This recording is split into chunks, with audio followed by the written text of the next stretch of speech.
celebrate your birthday today. Because to thank God for giving you alive. As you celebrate your birthday today. Oh, you must be successful. More than the most success.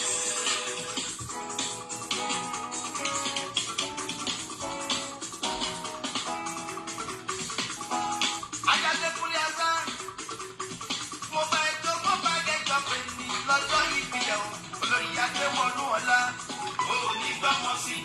Oh, ní gbọ́kọ̀ sí, ayé ò ní gbẹ́yìn sí, ire owó wọlé dé, owó wọlé ẹsẹ̀ síwájú wọlé rẹ̀ o. Hello everybody. Hello, good evening everybody. Oh, ní gbọ́kọ̀ sí, ayé ò ní gbẹ́yìn sí, ire owó wọlé dé.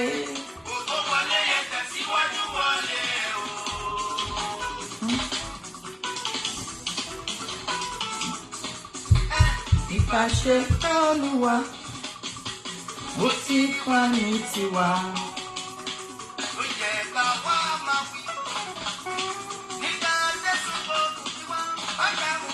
Ọpẹ́ ní f'Olúwa, ọba wa olóore àṣekà.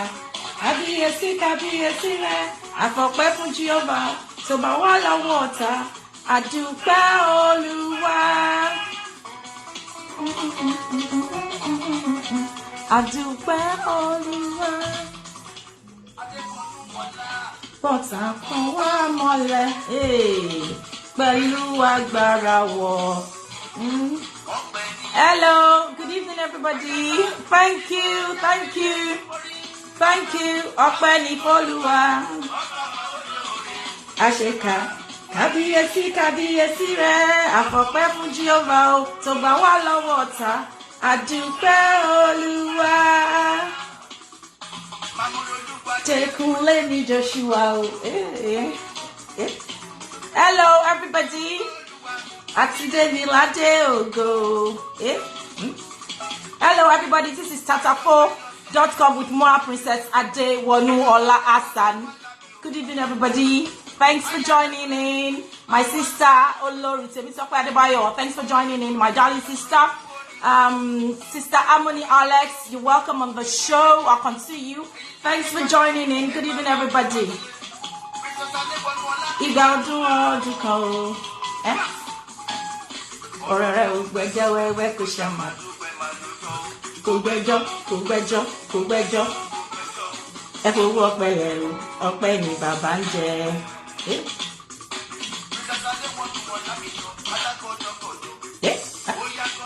Surely, gay body.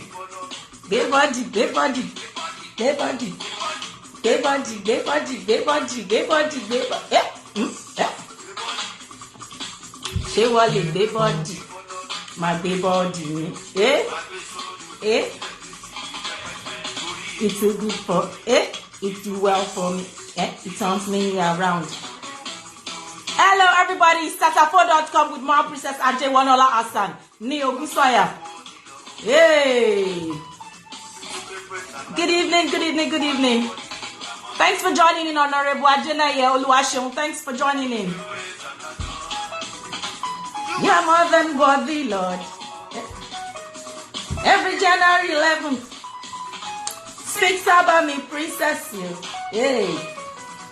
Aya Hazanu. Adekunle Hazanu.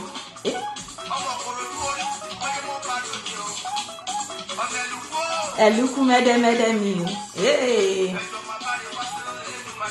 Thanks. Ikorodu loko, Ikorodu laya.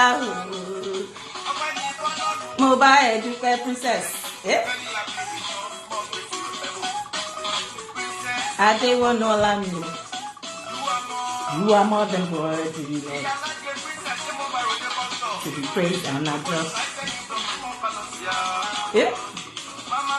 Sorry, Mobarode.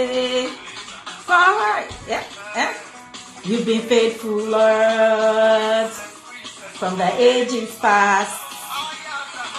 That is why your name is forevermore.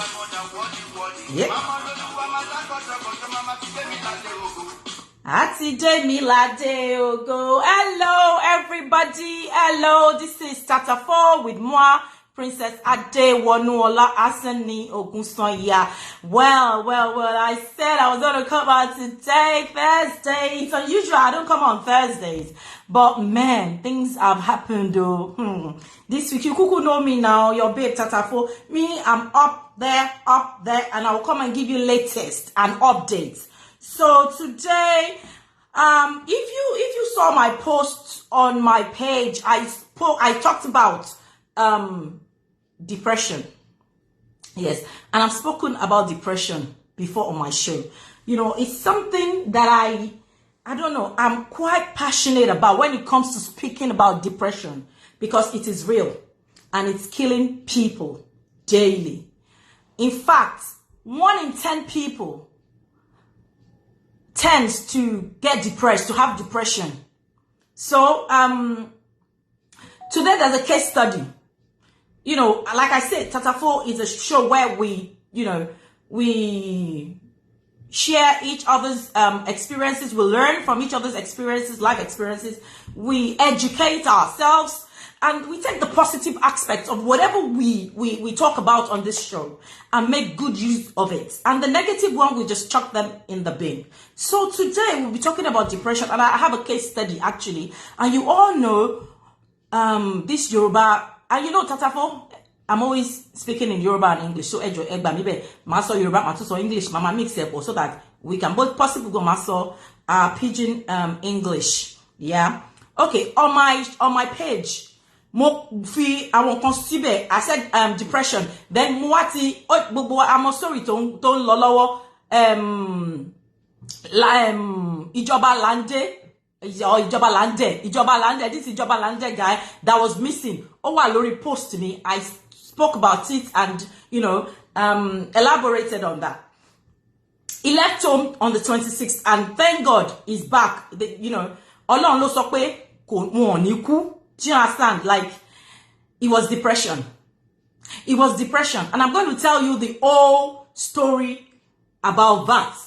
But before I delve into that, hello, if you're just tuning in, it's your babe, Princess Adewonuola Hassan, and we're doing Tata 4 this evening. So please tell a friend to tell another friend and tell another friend that Princess Adewonuola Hassan is right here on our seat. Yes. Like I said, let me quickly do my adverts.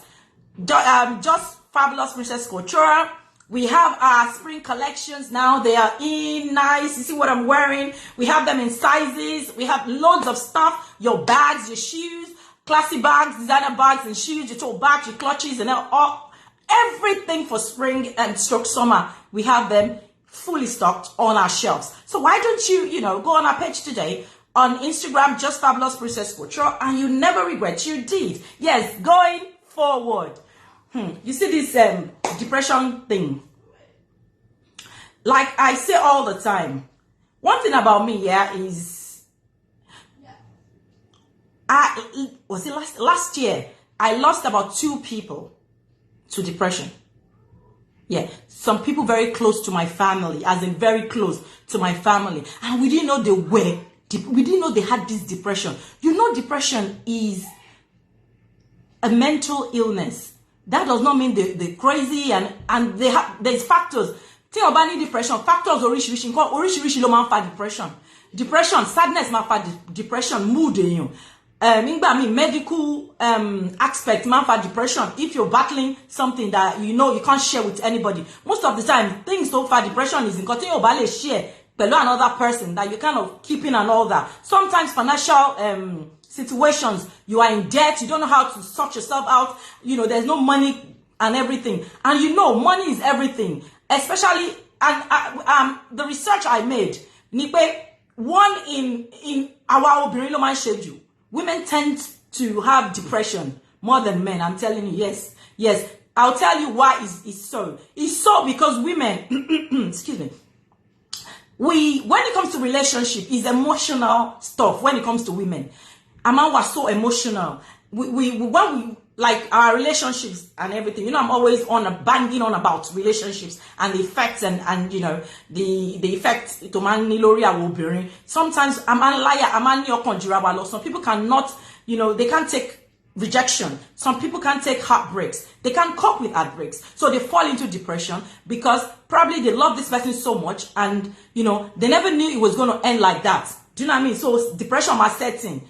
Most of the time, when it comes to women, emotion, woman take over, kiniwa. So am I to go into depression? But men, most of the times, is financial instability. Tó bá jẹ́ pé wọ́n ti lówó tẹ́lẹ̀ wọn ò lówó mọ́, òun ni story ẹni tí mo fẹ́ sọ gbogbo wa ti mọ̀. Tatako, any trendy news, we discuss it, and we are not here to share. We are here to educate itself and learn from each, other people's mistakes and everything, so that we won't get ourselves into those shoes as well. So, mostly men, financial kinilo man fati and ọkùnrin fall into depression most of the time, and relationship as well, but mostly financial aspects. When you see that they're doing well, they're not more doing good as anymore, or their jobs won't lose the share more, and they can't keep up with their finances at home, or generally like that, they tend to fall into depression. So depression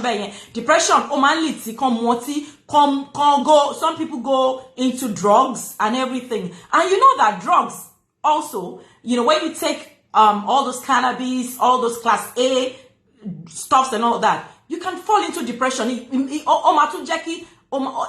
Mental, deep gone to they just run mad because what was so deep in depression that they think drinking, alcohol or drug use, depression, subside depression. No, it won't. It will rather, aggravate it. It will rather make them go down the pit, which that's what we don't want. So please, we need to get talking to people. If you feel this is not me, sometimes we don't notice people around us. They tend to pass, when you see people with depression, they tend to pass messages sometimes. On my pass message to can't wo. Tinami enteri pe o man shere. Taba ti wa pẹ̀lú ẹ ma dùn, o ma ṣe akoma kagbo ogbon gba mi or ama sorrow in parables. These people, before they commit suicide, before kotoku, oni o ma pass message si wa, but message yẹn la wa to súnmọ́ wọn la kin lè read. Most of the time, kin lè read between the lines. Tabareyan to fall into depression. It be our families, our friends, our work, our colleagues, and generally our workspace and everything. Benye, I want to come, to get one work close to us. We tend to look away and we think, okay, lower, and then something, not fall into depression. If you're rich, if you're wealthy, you can also fall into depression. Sometimes loneliness, when you are lonely, there's nobody to talk to, especially about our nilu oyinbo. I might find that our situation we work, after. So most of the time, if I want to jẹ́ kò sí ni wọ́n máa jáyé wọ́n máa lọ party, ó láwọn kan tó jẹ́ kò sí nǹkan tó lè ṣe weekends. Wọ́n ti jáde, wọ́n ti lọ tó bá ti pàṣẹ báyìí ní Monday to Friday. Ó máa ṣe party ṣá ní weekend. But kò ṣe gbogbo wa. Some people are introvert. I'm an introvert. I don't like going. I don't like parties. I don't do it. I'm not a party animal. But some people, that's where they find fun. If it's man love, in the midst of people, they want to, which is good, really. It's really nice. I wish I'm an extrovert. I wish mo lè máa jáde bẹ́ẹ̀ bí àwọn ẹlòmíì. But oníkálukú ní nǹkan tí wọ́n máa ń ṣe. Ṣé mo ìlú yìí náà kò fàyè gbà ká máa kọ̀rẹ̀ bẹ́ẹ̀. So most of the time, tá bá wo àwọn èèyàn tó wà nílùú yìí ló máa ń suffer, tó máa ń wà abroad in diaspora ló máa ń suffer depression jù, because loneliness lè fa depression. Tí tẹ́ bá lọ bí iṣẹ́ tẹ́ dé, ẹ fẹ́ bá yàn sọ̀rọ̀, ẹ fẹ́ ṣe gbogbo ẹ̀ṣẹ̀ get nǹkan tí mò ń sọ. Some people, they live alone. They don't have partners.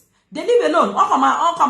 Most people wọ́n struggle nílùú òyìnbó ni àwọn families wọ́n wà Nigeria. Àwọn ẹlòmíì à ń ṣe mọ̀ pé kò easy láti máa bá èèyàn gbé gan nílùú yìí. Ṣé get nǹkan tí mò ń sọ. So àwọn ẹlòmíì máa ń find ara wọn ní situation tó jẹ́ pé àwọn nìkan ló máa wà nílé, ló máa wà níbẹ̀ yẹn. So tí nǹkan bá ṣe, ó máa jayé wọn, ló máa jẹ ajájayé. But nígbà míì environment tá wà, ó máa ń fàyè gba irú nǹkan bẹ́ẹ̀ yẹn. So we need to reach out to our loved ones. That is what I just want to say. Just try and reach out to people. Try and read people. You've got friends, you've got families. Pick your phone, just ring them up. Hello, how are you doing? Are you okay? I just said, let me say hello to you. Maybe that call, ó máa save life. That call tẹ́ bá gbé phone tẹ́ bá gbé pé okay jẹ́ n tiẹ̀ pé ó tọ́jọ́ mẹ́ta tí mo bá ẹni sọ̀rọ̀ ẹ jẹ́ n tiẹ̀ pé ẹni yìí kí n gbọ́ àlàáfíà ẹ̀. Ó lè jẹ́ time yẹn ló fẹ́ try láti commit suicide. Ó lè jẹ́ time yẹn ni ó ti wà so deep in depression tó jẹ́ pé ọmọ máa hear words. So ìwọ ẹni yẹn ló máa jẹ́ life saver fẹ́ ẹni yẹn. Ọlọ́run á fi ẹni yẹn ṣe gàrí tíra ẹni yẹn so that pé kò ní lọ bẹ́ sínú òkun àbí kò ní para ẹ̀ or something kó overdose, because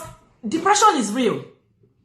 And it doesn't have any category. Anybody can fall into depression. Be you're rich, you're a guy, you're a woman, anybody in every category, walks of life, you can fall into depression. You can have everything you want. You can have 10 houses, 10 cars, and deep down you are not happy. You are not complete. You are incomplete. So please, sometimes we need to look deeper. More than nǹkan tá máa ń rí ojú àwọn èèyàn. Ṣé mo ẹ máa ra àwọn obìnrin, especially àwọn bá ṣe máa ń lo makeup. Tá bá ti lo makeup wa, tá ti wọṣọ, tá ti ṣe gbogbo ẹ̀. Tá ti wà lórí social media, tá ti bọ́ sórí Instagram, tá ti take pictures, tá ti ṣe video. Àwọn èèyàn máa wò pé ó wà okay. Ẹni tí mo rí tó jẹ́ pé ó kunjú, ó ń jó lórí Instagram. Kò sí nǹkan tó ṣe. Mama mi ní láti béèrè ẹ̀. Ẹ jọ̀ọ́ ẹ béèrè wọn. Tí ẹ bá gbọ́ from your families, your friends, try and ring them and just check on them. You know, randomly, just check. Hello, ẹ kú ọjọ́ mẹ́ta. Ẹ má fi ṣèbínú. Tẹ́lẹ̀ mo máa ń bínú. Tí èèyàn bá pè mí, I will just be like, if you do not call me, I'm not calling you. You don't call me, I will call you. Don't text me, I will text you. That is me. But ẹ jẹ́ má ṣe bẹ́ẹ̀. Ayé ò gbàǹgbà mi, because mo kàn see the next person is going through. If you've not heard from your friends, your families, and loved ones in a while, just try and pick up the phone and ring them, because you don't know what they are going through at that particular time. So maybe time to back when you are uplift you and so many things. By doing that, oríṣiríṣi nǹkan tí ò jẹ́ kó ṣẹlẹ̀, I'm a cut because we've spoken to that person, and that person, all some people just need is for you to just say hello. It's just for you to pick up that phone and say, hi, how are you doing, darling? Are you okay? Ẹ jọ̀ọ́, ṣé wà okay? My sister, ṣé wà ọ̀rọ̀ tó jọ mẹ́ta, mi ìgbúrò yín, kí ló ṣẹlẹ̀, mo kàn ní kí n ṣe hello. Àwọn ẹlòmíì nǹkan tó fẹ́ nìyẹn. Ká kàn kíra wa. Ní láti tẹ̀léra wa jáde or ká lọ party. Ṣó yẹ nǹkan tí mò ń sọ.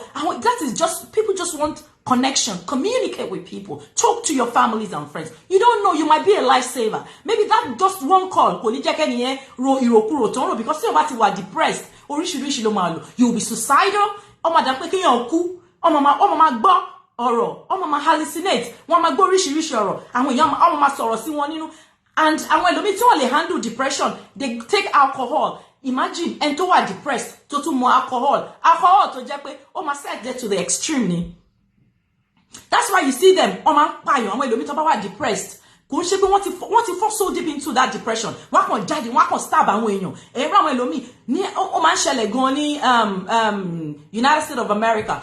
tó jẹ́ pé you will just see them wọ́n kàn gbébọn wọ́n lọ sí nursery ìkan ṣẹ̀ṣẹ̀ ṣẹlẹ̀ láìpẹ́ they will just go to elementary school wọ́n lọ pa àwọn èèyàn because àwọn ti wà depressed they don't care tí nǹkan bá ṣe ẹlòmíì àwọn wà depressed and some people they want to go if they're going down they want people to go down with them.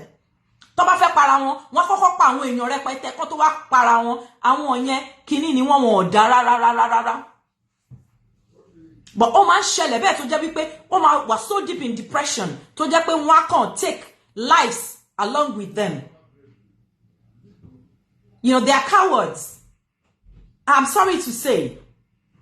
Why would you take another person's life because you want to end your life? Do you know what I mean? Some people, they are so selfish.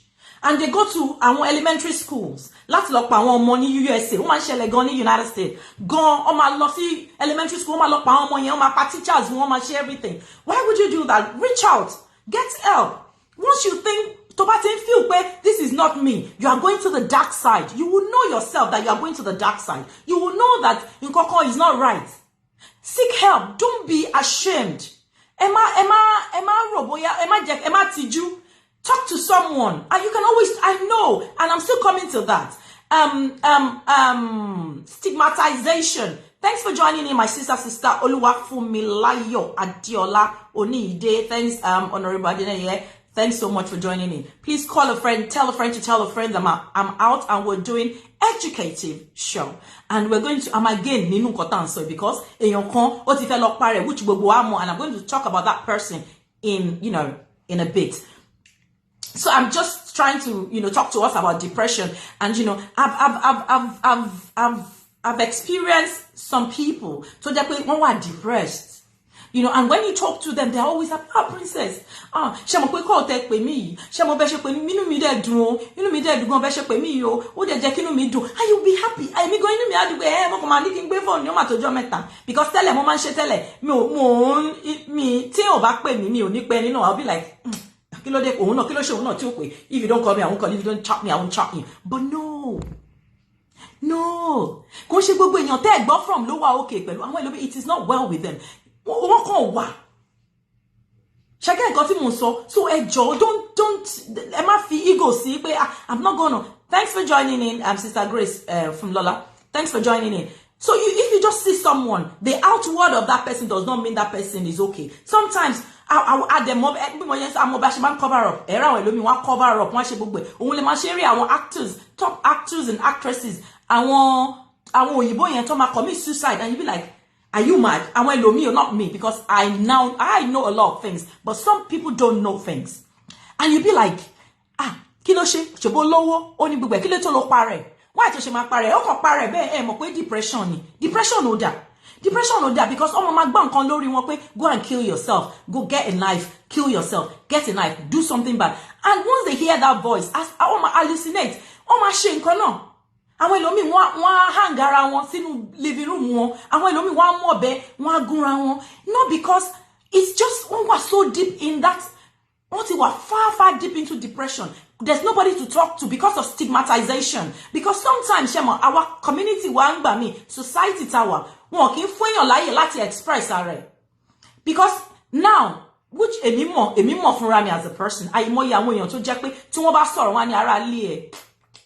Ó ti yí sí lórí, kò mọ nǹkan tó ń sọ, wéré ẹ ti jẹun, ó ti jẹun lórí ẹ̀. Ẹ má sọ bẹ́ẹ̀, ẹ jẹ́ má ṣe bẹ́ẹ̀. Ẹ mọ nǹkan tó ní ẹni yìí rò. Ẹ má fi pé ṣe anybody ló lè fall into depression. Mo ti sọ fún yín, financial situation. Àwọn ẹlòmíì oògùn tó ń lò wọ́n mọ̀ pé side effect ẹ̀. Nítorí ẹ̀ mo máa ń ságan fógùn. Ẹni oògùn. Mo máa ká.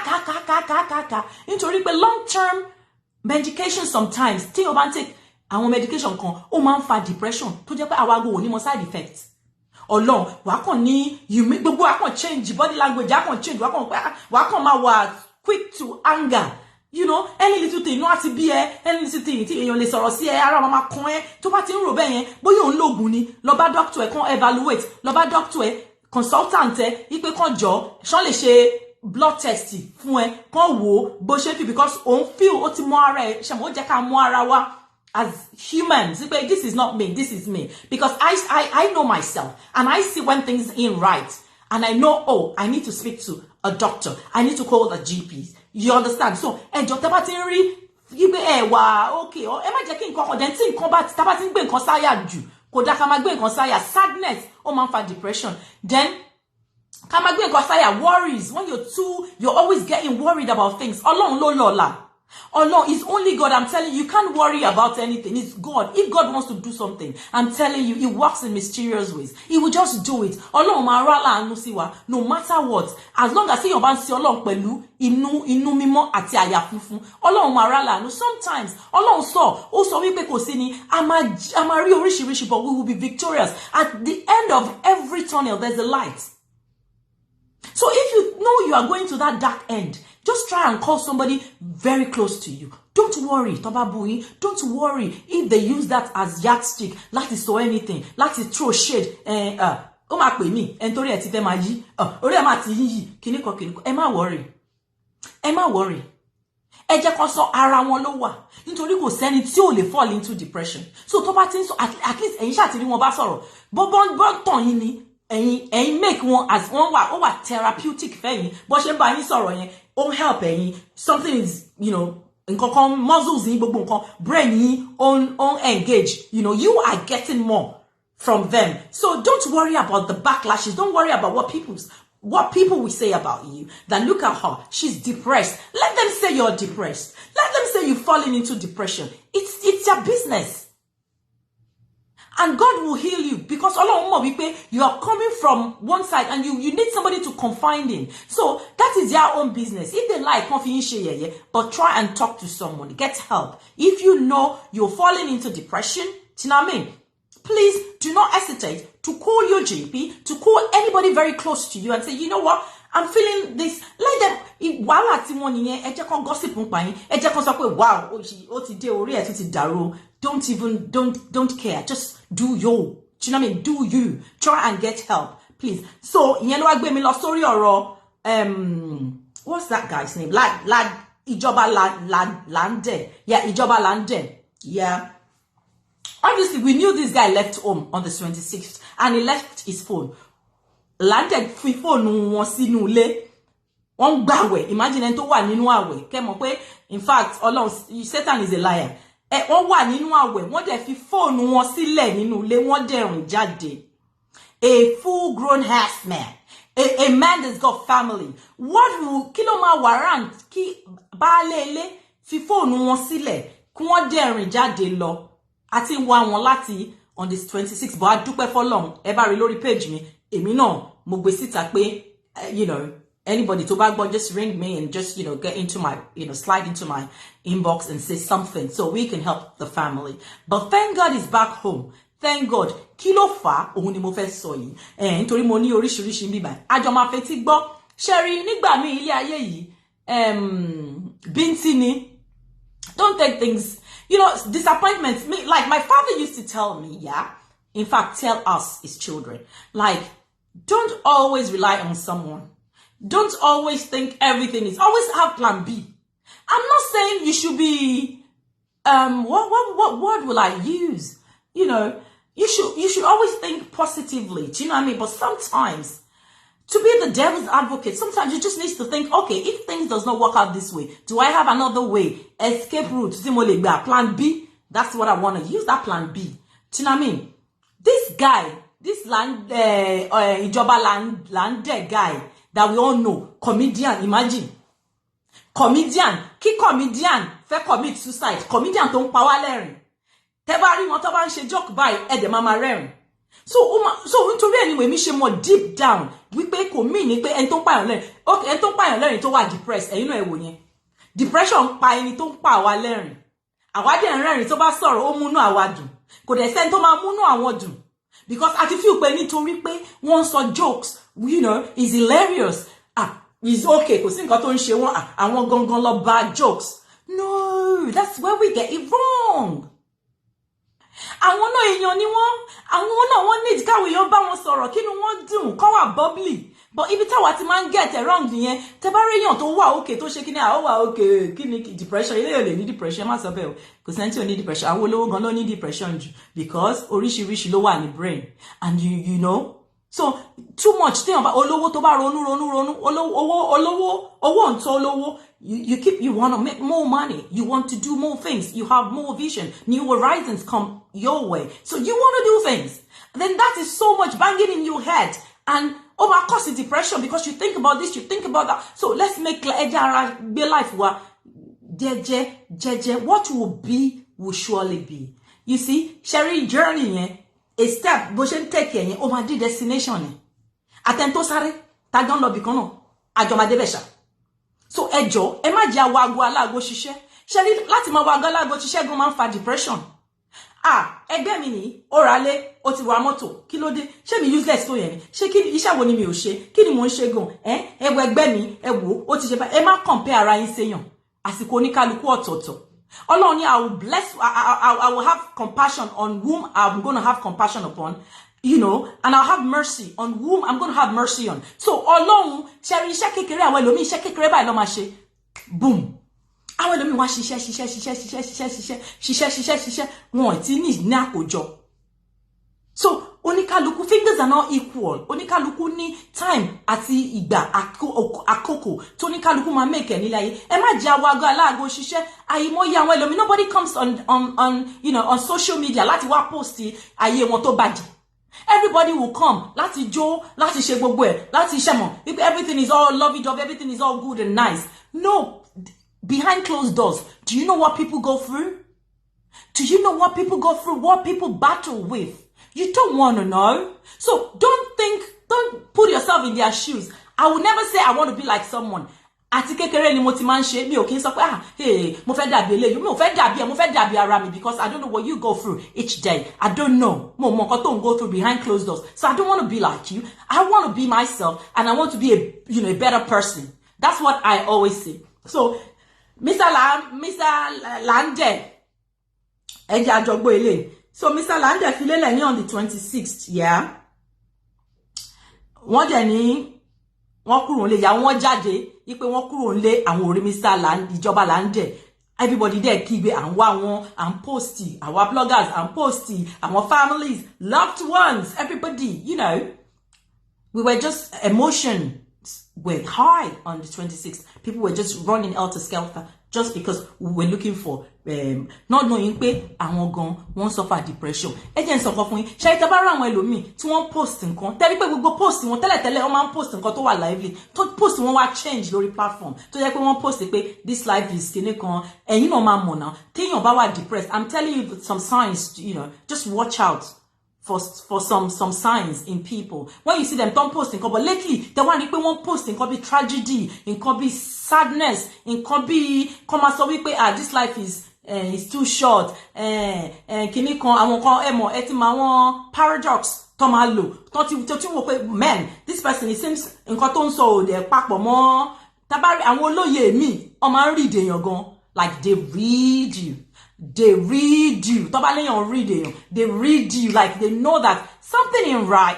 This person is going through one thing or the other. Let me see what I can do. Do you know what I mean? So some people are like that. So tẹ́ bá ti rí wọn dẹ̀ ní pé ẹni yìí ti post àwọn nǹkan kan tó jẹ́ pé àwọn ẹlòmíì máa rí ọkàn máa wò pé ṣebí bọ̀dá ìjọba Lande ni bóyá post bóyá bó ṣe ń post kíní wọn nìyẹn, but ẹni tó bá mọ̀ wọn gangan nítorí àwọn obìnrin ó jẹ́ ká wà even obìnrin àtọkùnrin sabari bójá partner wa la mọ̀ pé ó wà lively ó wà bubbly ó dẹ̀ ti wá ń change ó ti wà ní moody kíní tẹ́ bá jẹ́ àkànmá òun okay so ẹ pé wọn ọkọ mi ìyàwó mi báwo ni ṣé kò sí, you can talk to me, you know you can talk to me, even your children as well, because àwọn ọmọdé náà they suicide, àwọn míì commit suicide, àwọn ọmọdé náà fall into depression. You would not believe, I'm telling you, when they have peer pressure in school they get to, you know, they get to go into depression and you wouldn't know as a mother.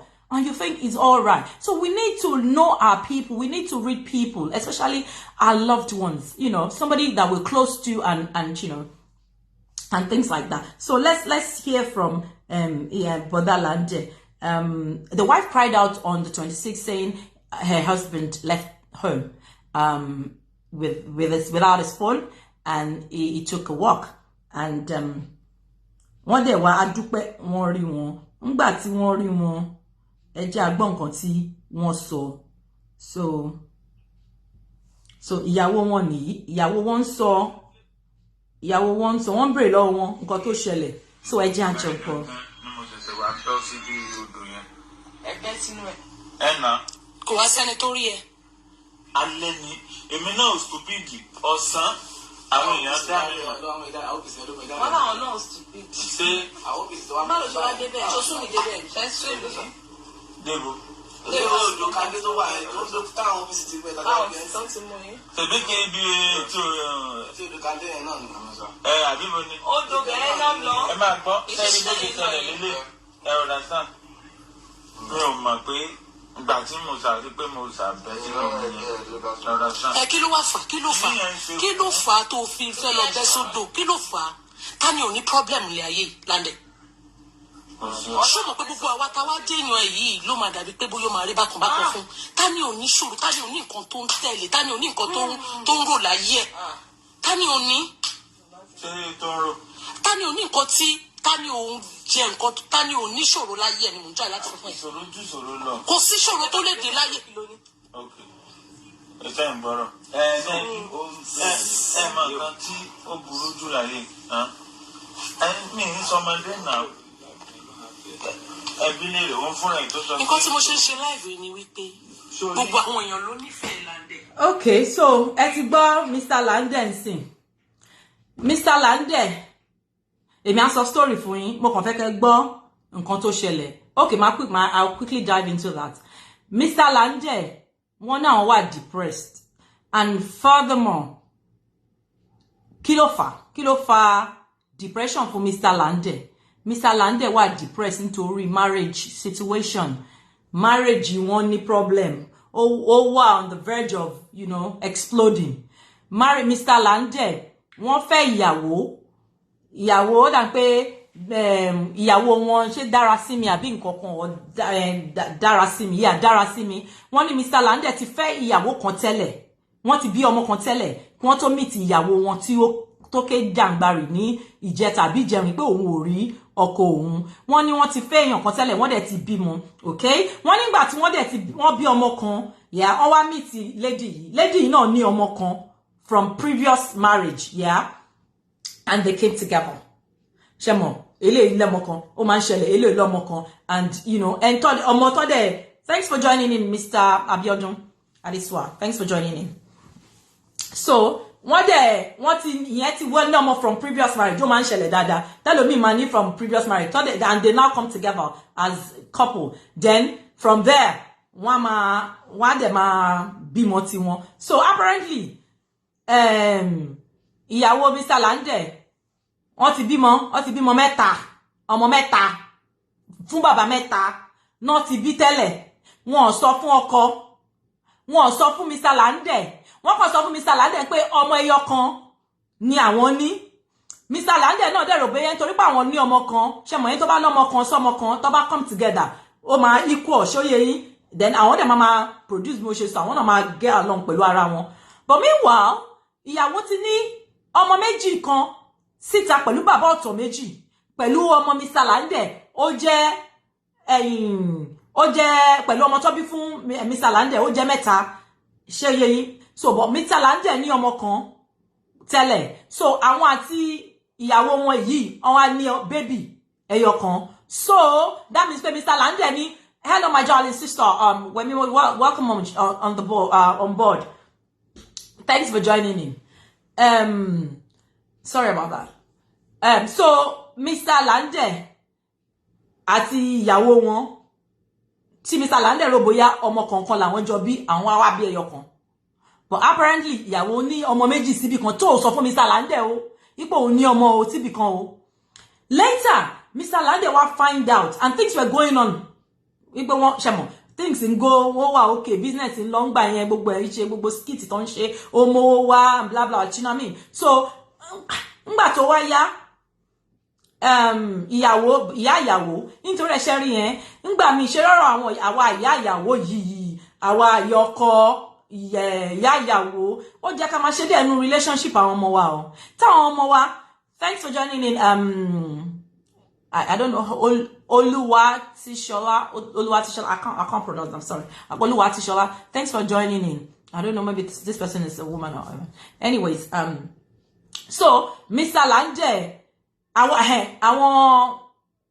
in-laws, mother-in-law, àti àwọn father-in-law ti mọ̀ ara wọn. Àwọn father-in-law lọ sí ilé àwọn ọmọ wọn kó máa lọ jókòó ọdún kan. Mi ò sọ àwa la máa jèrè àwọn ọmọ wa, gbogbo obìnrin tó bá bímọ á lòun máa jèrè àwọn ọmọ. Sometimes ṣe mọ̀ àwọn obìnrin ó jẹ́ ká máa fàyè lẹ̀, especially àwọn obìnrin tá bá bí ọmọ ọkùnrin, ẹ jẹ́ á máa fi àyè lẹ̀ fún wọn wípé tá bá tiẹ̀ lọ visit, kò yé yín, ká visit pé ó pọ̀ jù tó bá jẹ́ pé village láti wá, ká visit bóyá 2 weeks.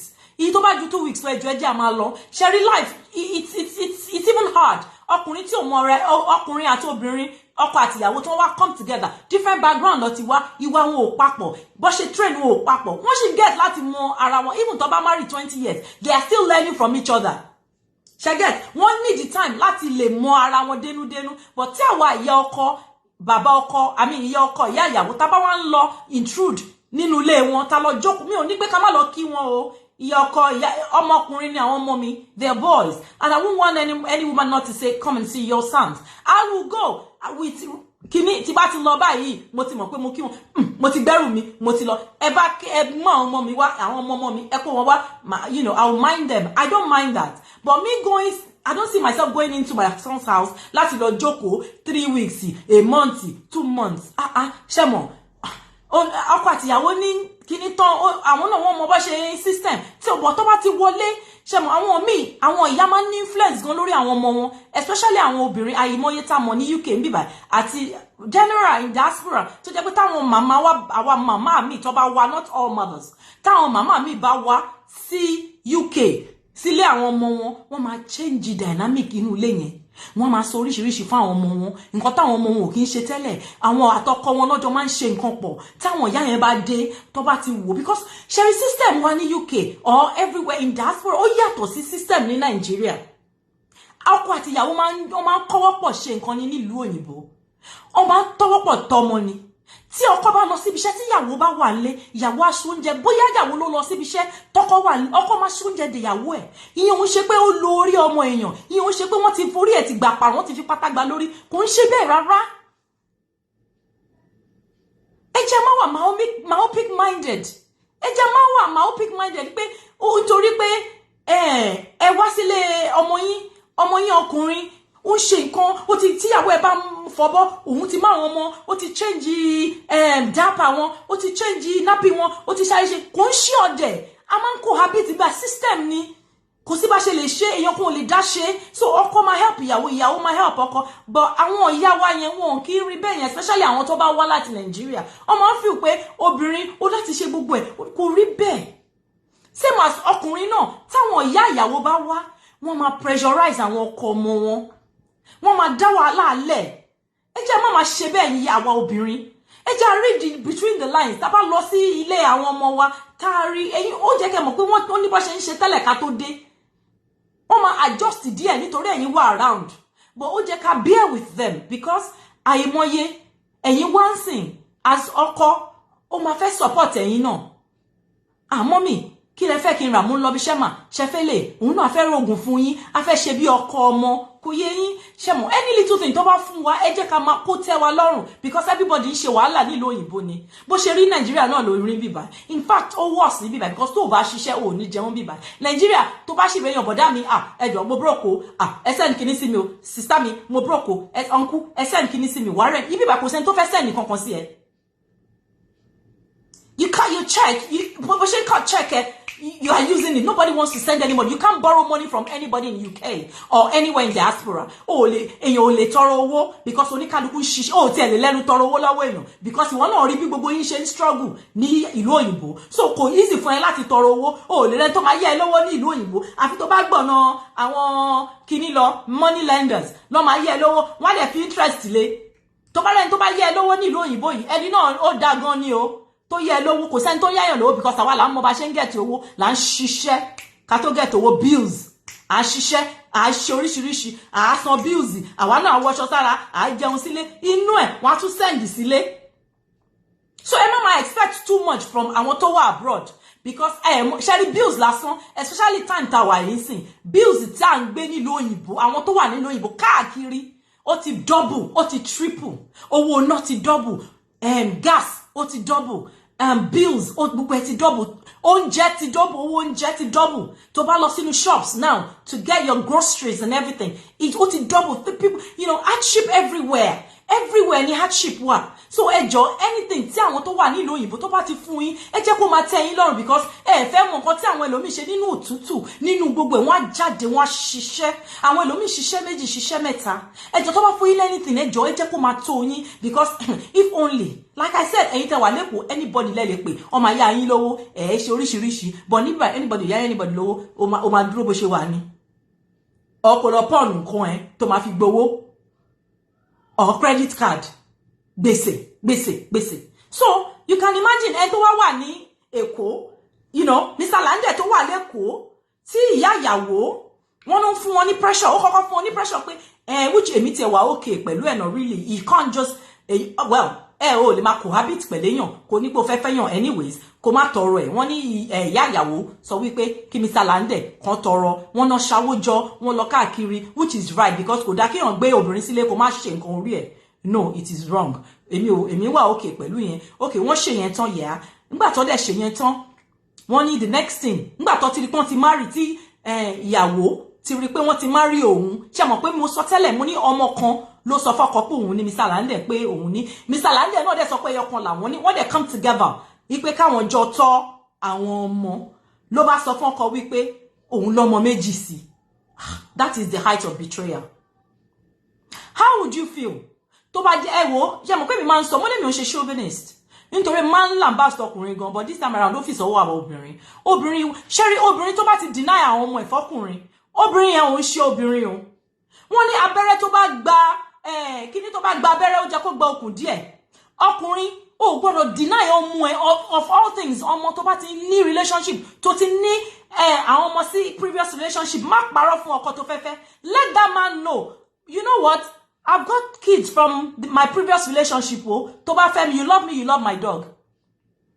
Tó bá fẹ́ mi, o máa fẹ́ àwọn ọmọ mi pẹ̀lú mi. Jẹ́ kí ọkùnrin yẹn mọ̀, ọkùnrin yẹn gan máa respect ẹ. Ìgbà yẹn ló máa mọ̀ bóyá ọkùnrin yẹn nífẹ̀ẹ́ àbí ọkùnrin yẹn ò nífẹ̀ẹ́. Ọkùnrin tó bá nífẹ̀ẹ́ ò bá bímọ igba, ó máa bẹ́ẹ̀ tọ́ ọmọ ẹ̀, ó máa ràgàbọ̀ àwọn ọmọ ẹ̀. Ọkùnrin tí ò bá nífẹ̀ẹ́, ó máa ní òun ò fẹ́ rí àwọn ọmọ ẹ̀. Ìwọ́gbọ́n á ti mọ̀ ọkùnrin tó bá lóun ò fẹ́ rí àwọn ọmọ ẹ̀. So why would you, tí ì sọ fún Mr. Lande wípé o lọ́mọ síta, o wá feel pé wọn ò ní gbà, o feel pé o ti rọra ẹ pin wípé ò ní lọ́kọ mọ́. Nítorí nǹkan tó máa ń jẹ́ káwọn obìnrin míì ṣe é nìyẹn, wọ́n máa ń feel pé àwọn ò ní rọ́kọ, wọn ò ní fẹ́ àwọn tí àwọn bá sọ wípé àwọn lọ́mọ tẹ́lẹ̀. But no, that is the first rule. Don't deny your children. Don't deny your children to any man.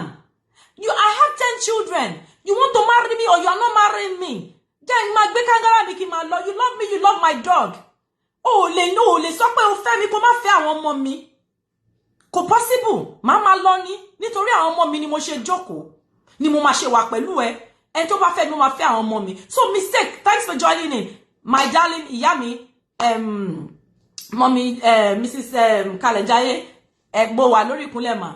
My darling. Larel Adegbite. Mi ṣá mọ̀, ó ṣá máa ń fi àjásà sorúkọ ẹ̀. Mi ò mọ̀ mail orúkọ ẹ̀. Okay, I'll check my DM. I'll check my DM. Okay, I will do that, darling.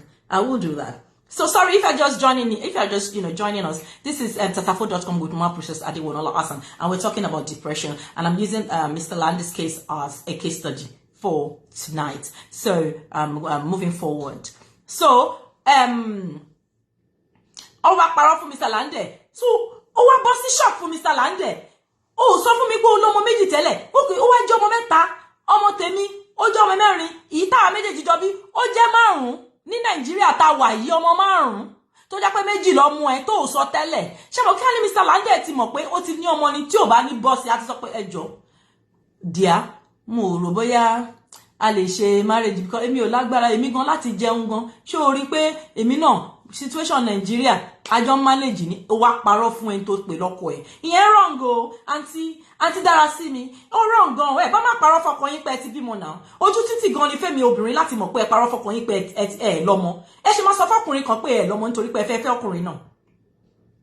Ṣé ẹ wà proud pé ẹ ní ọmọ ni? Gbogbo àwọn obìnrin tá máa ń ṣerú ẹjọ́ ẹ já stop ẹ. Iye ọmọ tá bá bí Ọlọ́run ló fún wa. Ọkùnrin tí ò bá nífẹ̀ẹ́ àwọn ọmọ wa, tí ò bá nífẹ̀ẹ́ àwọn ọmọ, wọn ò nífẹ̀ẹ́ wa, wọn kàn parọ́ tàn wá ni. So Mr. Lande kedere èlò ni Mr. Lande ń gbà. Ló bá lọ kó àwọn ọmọ yẹn wá. Wọ́n ní ìyá ìyàwó náà ọrùn Mr. Lande ló wà. Tẹ́ bá notice Mr. Lande wá sọ wípé gbogbo DM kò sí gbogbo DM àwọn colleague àwọn máa ń tọrọ owó káàkiri ni.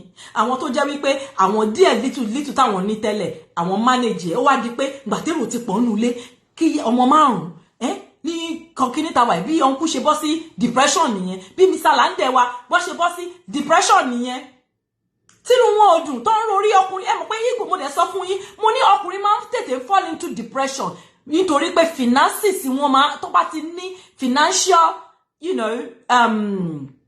problem ó máa affect ọkùnrin psychologically ó lè fall into depression because ọkùnrin tó ti mówó oúnjẹ sílẹ̀ kó má rówó oúnjẹ múlẹ̀ mọ́ ṣé mọ̀ pé ó ti pa ego ọkùnrin yẹn ọkùnrin ò ní feel bí ọkùnrin mọ́. Ipe mi tí mo ti ń ṣe lé mi ò wá lè ṣe mọ́. Depression máa wọlé ọmọ máa kanra ni. Ìwọ náà á rí pé wọ́n kanra. Ìwọ náà àti rí àwọn signs yẹn. Ipe ọkọ mi nǹkan kan ṣe ọkọ mi o nítorí pé kíni ó ti ń múlẹ̀ tẹ́lẹ̀ kò rí múlẹ̀ mọ́. Ọkùnrin ò dẹ̀ fẹ́ ó máa kanra ni inú ẹ̀ ò ní dùn wà á ti rí lára ẹ̀. So nǹkan tó ṣe Mr. Lande yẹn kò mẹ́ni tó lè bá ó ti tọrọ owó ó ti wọnú inbox àwọn colleagues lọ ó ti lọ tọrọ owó wọ́n ti mọ̀ tó bá ti wọnú inbox wọ́n ti mọ̀ pé Mr. Lande wá tọrọ owó ni ìgbà mélòó lèèyàn fẹ́ tọrọ owó dà bóyá wá sọ arákùnrin yìí ó sọ arákùnrin yìí ṣẹ́ra wo obìnrin gbà mí a máa ń pressurize ọkùnrin a máa ń pressurize àwọn ọkọ ẹ jẹ́ má máa pressurize àwọn ọkọ wa kò dáa ọkọ tó ti mú tọ́rọ́ kọ́bọ̀ sílẹ̀ tí ò bá dẹ̀ rí múlẹ̀ mọ́ ẹ jẹ́ a máa try láti máa reason pẹ̀lú wọn nítorí ẹ̀ ló ṣe dá kóbìnrin náà máa ṣiṣẹ́ kó má jẹ́ wípé ọkùnrin nìkan ló ń ṣiṣẹ́ in a relationship whatever bó jẹ́ tọ́rọ́ kọ́bọ̀ kí ìwọ náà máa help ọkọ ẹ kẹjọ máa múlẹ̀ so that tí ó bá fì síbì kan eléyìí máa lè support nítorí ẹ̀ la ṣe jẹ́ ọkọ àti ìyàwó ọkọ ó máa help ìyàwó ó máa help ọkọ náà ṣóyè yín a máa ń sowọ́pọ̀ ní kí ilé ayé wa ṣe lè dá tẹ́ bá rí àwọn tó lówó lè ní kẹ́ wo mostly àwọn tó lówó ọkọ àti ìyàwó wọn ní nǹkan tó ń ṣe bóyá tí ọkọ bá lówó á dá ìyàwó ní òkòwò wípé ìyàwó mi gbà nítorí pé kí ni ọjọ́ máa ń lọ ìgbà ò ń lọ bí òréré sometimes you might be broke and the wife will be buoyant so family, no one knows what's going on behind closed doors. No one knows what you guys are facing. Obìnrin ti take aspect ìgbà tó jẹ́ pé ọkọ ti broke. Wọ́n ní mọ̀ pé ọkọ broke. Business obìnrin ṣe or iṣẹ́ tó obìnrin ṣe a fi support ọkọ ẹ̀ a fi mú gbálẹ̀gbẹ̀. Òun ló máa fi ń di odindi. Òun làwọn ẹlòmíì ò kì í fi rí ìdí family àwọn ẹlòmíì nítorí pé kí ni ọkọ ṣe tiẹ̀, ìyàwó ṣe tiẹ̀. They come together as a family. And you see that they are solid. And you wonder, these are power couple. They are power couple because ọkọ àti ìyàwó wọn support ara wọn.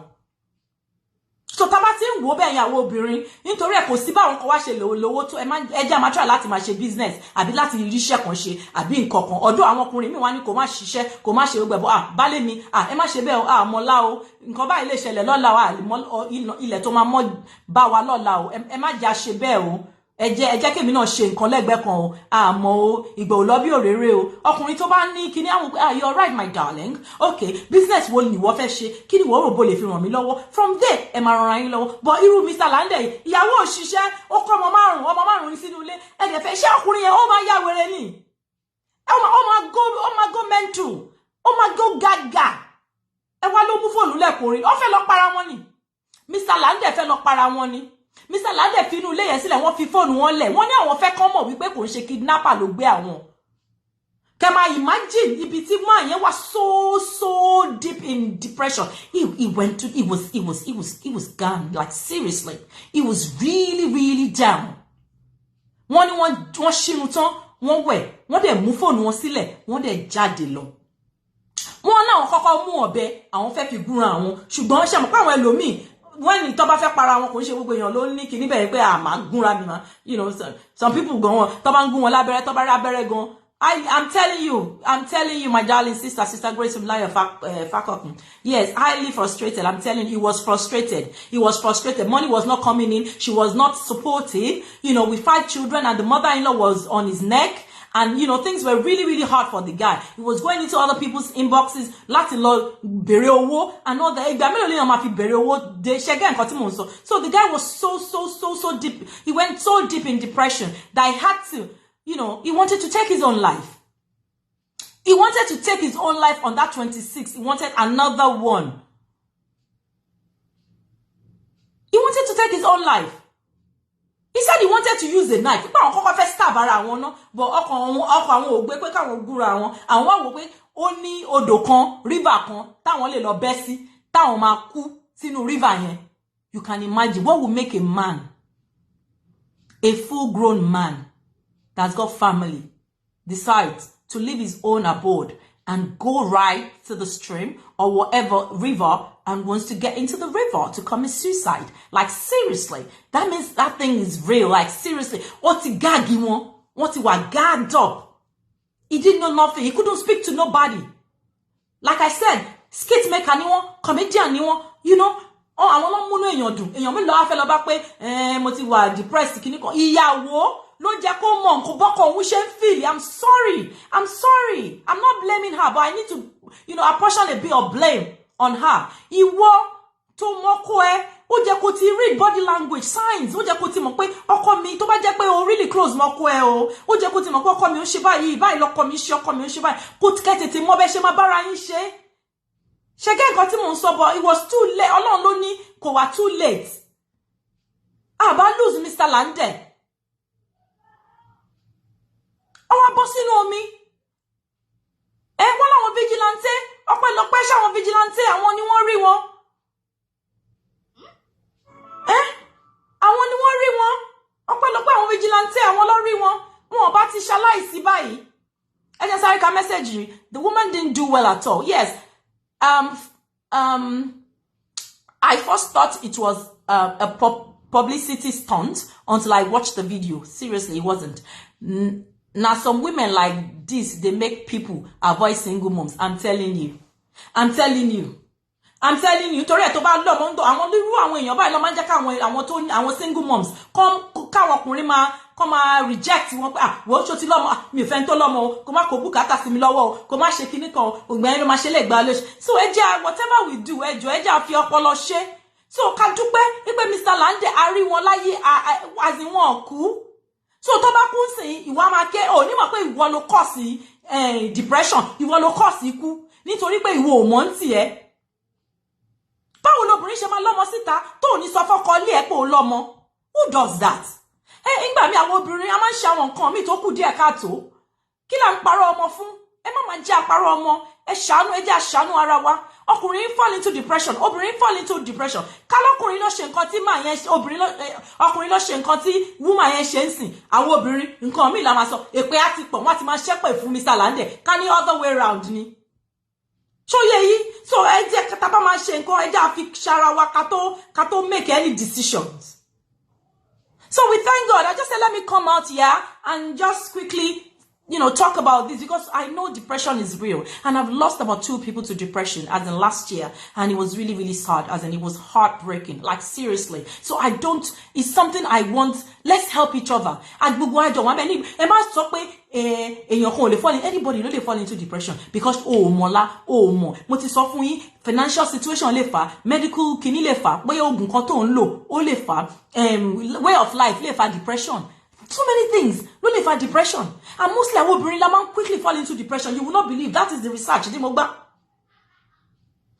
in 10 people all fall into depression ní society.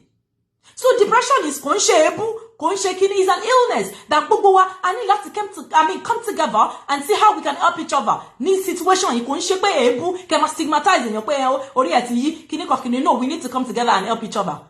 Call somebody, talk to someone. Yes, some hormonal contraception. Yes, my sister. Anything can cause gbogbo àwọn after effect, gbogbo side effects àwọn oògùn gbà mí ó lè jẹ́ kéèyàn go mental. Tẹ́ẹ̀kì mọ̀ ẹ máa ka àwọn smaller prints orí oògùn yín kẹ́ máa wo. Èmi nǹkan tí máa ń ṣe ni ẹ̀ máa fa paper yẹn máa ka àwọn smaller prints. Nǹkan tí ò bá yé mi máa pe GP mi máa discuss. What's going on? There was a time tó fún mi lóògùn kan tí mi ò kí ń lè sùn. Okay, sọ fún mi ẹni tí ò kí ń lè sùn. Ṣórí ẹ̀ ò ní yí. Ọlọ́run má jẹ́ kó rí wáyé. Kó má sùn first night, second night. Kó má pa ojú ẹ̀ dé. You just go gaga. You just go mental. I had to call like, listen, what's going on, doctor? I couldn't sleep. I didn't have no sleep at all. I had to take hot chocolate. I took hot chocolate. I took Horlicks. It wasn't working at all. What happened? She now had to tell me, you know what?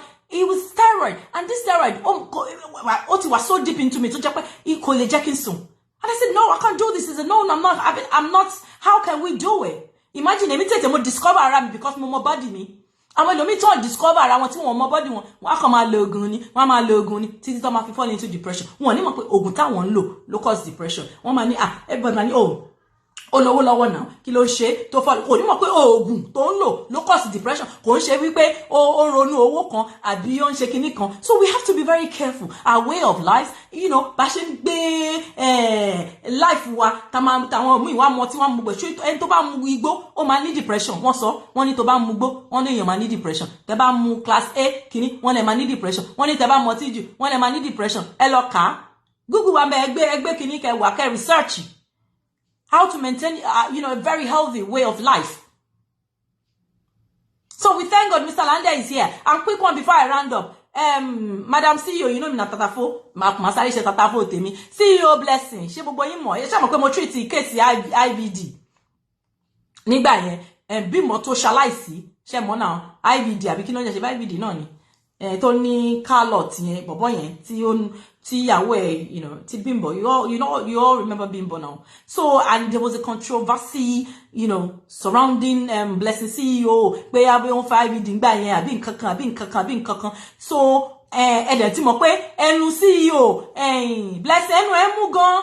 tó bá àwọn ẹlòmíì tó bá ti wà behind the kíní wọn báyìí camera kò sẹ́ni tí wọ́n lè bú kò sí nǹkan tí wọ́n lè sọ and that kíní CEO nìyẹn ó ti bú àwọn family Bimbo ó ti apportion blame fún Mama Jazz ó ti sọ pé Bimbo ló kọ̀ sí ẹ̀ àwọn family Bimbo ló kàn bú wọn náà tí wọ́n ti gbé wàláì sùmọ́bìláì ni wọ́n gbé ọmọ yìí o wọ́n ti gbé sí ẹnu ẹ̀ tí ò rọ̀ wá dùn mí kíní yóò ní volume kò ní volume blessing CEO ló ń gbé lọ yẹn kíní tí mo ní yóò ní volume wọ́n ti ń rù ú lọ ẹnu ẹ̀ ò ní pa èmi tí bá ń ṣe show máa ní allegedly ní olórí show mi èmi ò sí ń bẹ̀ mi ìbá wọn síbẹ̀ mi mọ̀ nǹkan tó ń sọ o mi mọ̀ bóyá òótọ́ ni o I'm telling you Ọlọ́run I'm telling you maybe she dropped her brain Sister Grace yes. You are very funny it's true you can imagine a máa sọ̀rọ̀ wọ́n ti gbé nsìn wọ́n ti gbé ó ti ẹ̀lú bẹ́ẹ̀ nípò lóyún èmi rí ní o bẹ́ẹ̀ nípò lóyún àbí kí lẹ rò Sister Grace bẹ́ẹ̀ nípò lóyún anyways thank you so much for joining in today. If you are just joining us, actually you've missed a lot. We've been talking about depression and and other things, news that made headlines for this week. Okay, let me quickly do my advert and I start running. Thank you all for joining in. Thank you, Sister Grace. Thank you so much. I really appreciate you.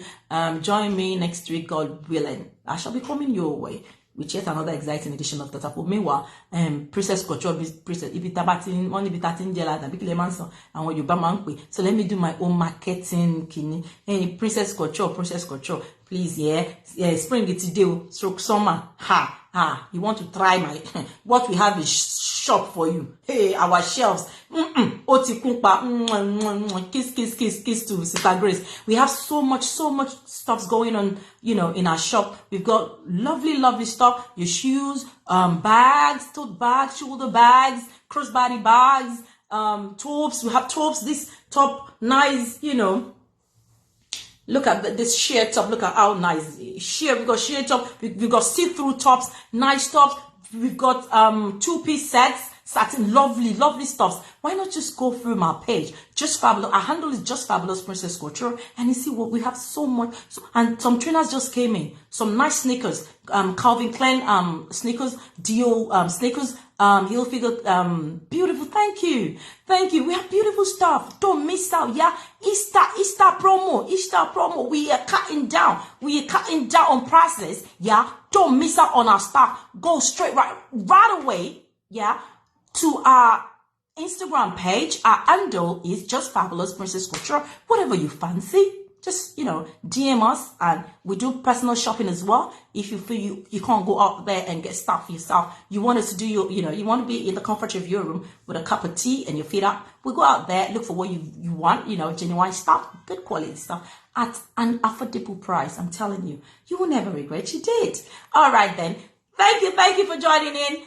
Join me same time next week when I shall be coming your way with yet another exciting edition of Tatafo. I remain Princess Adewonuola Hassan ni Ogunsanya. Bye for now. Bye.